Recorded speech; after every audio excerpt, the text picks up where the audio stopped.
And we literally just take this directly from Minecraft, we apply it to the ACT, and we get a 36. So I got a 36 on the ACT, and over the last 6 years, I've helped thousands of students get to their target scores as well. Now in this video, I'm sharing why being great at video games can actually lead you to a better ACT score, and even if you don't play a lot of video games, we can learn some lessons from those that do. So over the last few years of working with students, I've actually found a pretty weird pattern, and that's that the students who play a lot of video games actually end up improving a lot more and a lot faster on the ACT than those that just don't play video games. And obviously this seems pretty strange because the common narrative is that video games are bad for your brain and they don't help you at all with school. They may even hurt you in school. But I kept noticing this pattern over and over again where some of my fastest learners on the ACT and the ones who were quickest to improve spent a lot of their free time playing things like Minecraft, League of Legends, Fortnite, Call of Duty, basically the whole range of video games. So I talked to a lot of these students about their video game playing, and I actually found something that's pretty important for both playing video games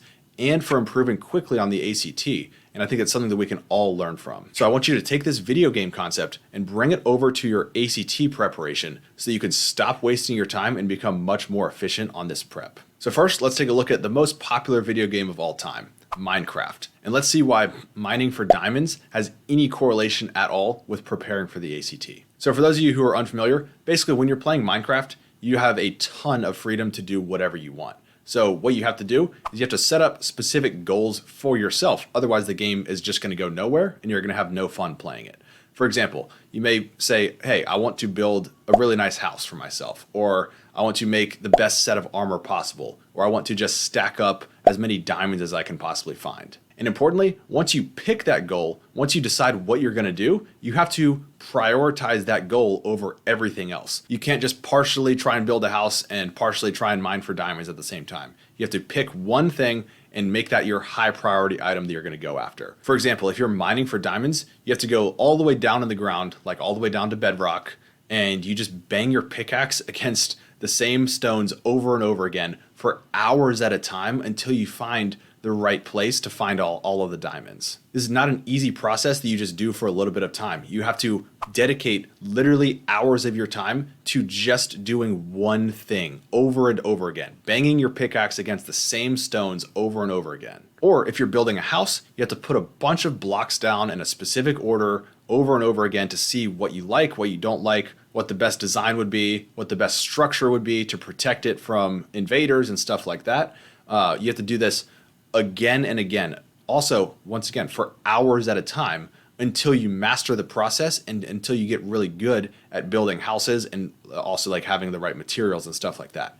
But basically you have to focus everything on just building this house for hours and hours at a time. No matter what it is in Minecraft, you have to pick your one goal to work on at a time and ruthlessly pursue that goal for hours and hours without getting distracted by other things. And funny enough, I realized that that is what is the exact same about Minecraft as the ACT. You have to pick your highest priority items on the ACT that you're going to study and ruthlessly study just those high priority items. And you do this one item at a time, one question type at a time. So you make a list of your goals on the ACT, your question types that you need to study, and you find your highest priority one first. If that's mining for diamonds or if that's building a house, you pick one thing and you focus exclusively on that one thing until you master that one question type on the ACT. Now, obviously, this isn't easy and it doesn't happen quickly, but neither does mining for a chest full of diamonds. But the same students who are capable of identifying a single goal that they're going to prioritize over all other options and then committing themselves to doing that with hours and hours of their time without getting distracted are the ones who can find themselves being the most successful, both in Minecraft and other video games and also on the ACT. And this is not just for one video game like Minecraft. This actually applies much better in a lot of other video games too. For example, Skyrim. This is a game that I played back in the day. If you really want to get good at Skyrim, what you have to really do is focus on one area of your character that you're going to try and improve. So for example, you may want to be really good at lock picking, in which case you can just go pick all of the locks without doing anything else. You don't want to fight anybody else. You don't want to do any tasks or go and do any caves. You just do lock picking. Or if you just want to get really good at sneaking, then what you do is you go around and you steal a bunch of stuff and you improve your sneak skill until that's like level 99. So what we want to do is get level 99 in lockpicking or level 99 in sneak, and we focus entirely on those goals. The same thing is true in other popular games like Fortnite. You want to get really good at building, you just go into creative mode and you just build. If you want to get really good at Call of Duty, maybe you just are focusing on like getting your sleight of hand pro or whatever. That's me back in the Modern Warfare 2 days. Whatever it is, you want to just entirely focus on one attribute or one aspect you're going to work on. And this comes back to a really popular study that did a great job of showing what causes success for different people at different points in time. And it was a study where they took a bunch of kids into a room and they gave them one marshmallow. And they said that, hey, if you can sit here and wait without eating this marshmallow, then you'll get a prize. And basically the students or the kids who were able to refrain from eating that marshmallow, refrain from getting distracted and going for the short-term prize, were able to, when the researchers came back a few minutes later, they got a second marshmallow. And that was just one example of the study. But what they found is that the kids who were patient and they didn't get distracted, they didn't go for the short-term gratification, they actually did much better. They were much more successful later on in life as well. This was stuff that was predictive of future success, and it was all measured when they were just little children. So what we do with the ACT is we take a long-term approach. We don't try and cover all 4 sections of the test at one time and master everything and try and get this done in 2 weeks.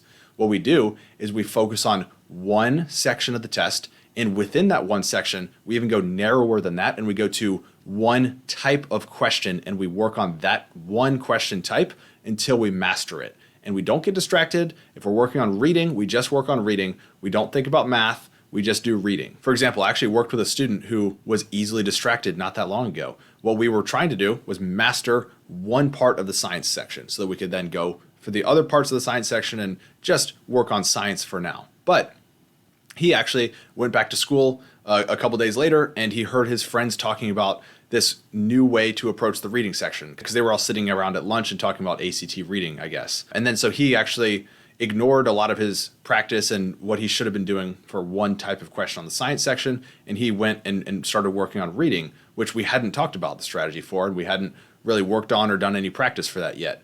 And what we found is that when we came back to meet a week later, we had made no progress on science. We'd actually taken a step backwards from where we had been, and we made minimal improvement on the reading section, which was something that we weren't even supposed to be worried about. And this is actually way more common than you might think with students, is we take one step forward in one section and we take 1 or 2 steps backwards in another section rather than just focusing on one thing until we master it. And this is why we've actually seen the correlation with being better at video games, or at least knowing the way to approach video games, and also being better and more consistent and quicker to pick up the concepts on the ACT. What that student did was, it was kind of like building half of a house in Minecraft and then deciding, yeah, you know what I really want to do is go try and mine for a bunch of diamonds. And if you know anything about Minecraft, if you build half of a house and then go look for diamonds for a little while, then you come back and a creeper blew up your entire house, or at least the half of the house that you had, and now you're left with no house and nowhere to store your diamonds. So you're going to end up actually taking 2 steps backwards in one place